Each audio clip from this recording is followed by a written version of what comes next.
Fourth వచ్చి డెబ్టార్ loans. ఈ video చూసే 10లో 7 మందికి ఏదో రకంగా పర్సనల్ లోన్, హోమ్ లోన్ ఏదో ఒక రకమైన లోన్స్ అయితే ఉంటుంది. వీలైనంత వరకు ఆ లోన్స్ని తొందరగా క్లియర్ చేయడానికి ట్రై చేయండి. ఈ లోన్స్ని క్లియర్ చేయడానికి ఆన్లైన్లో చాలామంది చాలా టిప్స్ అయితే ఇస్తుంటారు. ఎలా అంటే మీ లోన్తో పాటు ఎక్స్ట్రాగా ఒక 3000 5000 ఎస్ఐపి చేసుకుంటూ రండి.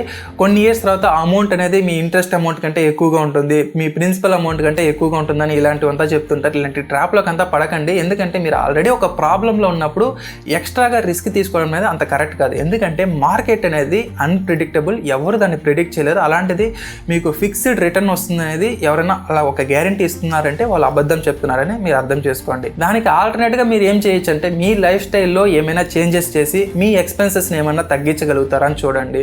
అండ్ మీ పర్సనల్ స్పెండింగ్లో ఏమైనా తగ్గించగలుగుతారా చూడండి. అండ్ ఎక్స్ట్రా ఇన్కమ్ సోర్స్ ఏమైనా మీరు జనరేట్ చేయగలుగుతారా అని చూడండి. సో ఈ విధంగా చేసి మీ లోన్ క్లియర్ చేయడానికి ట్రై చేయండి. ఫస్ట్ మీరు చిన్న చిన్న అమౌంట్స్ క్లియర్ చేసుకుంటూ వచ్చారంటే పెద్ద అమౌంట్ క్లియర్ చేయడానికి మీకు కొంచెం కాన్ఫిడెన్స్ అనేది వస్తుంది.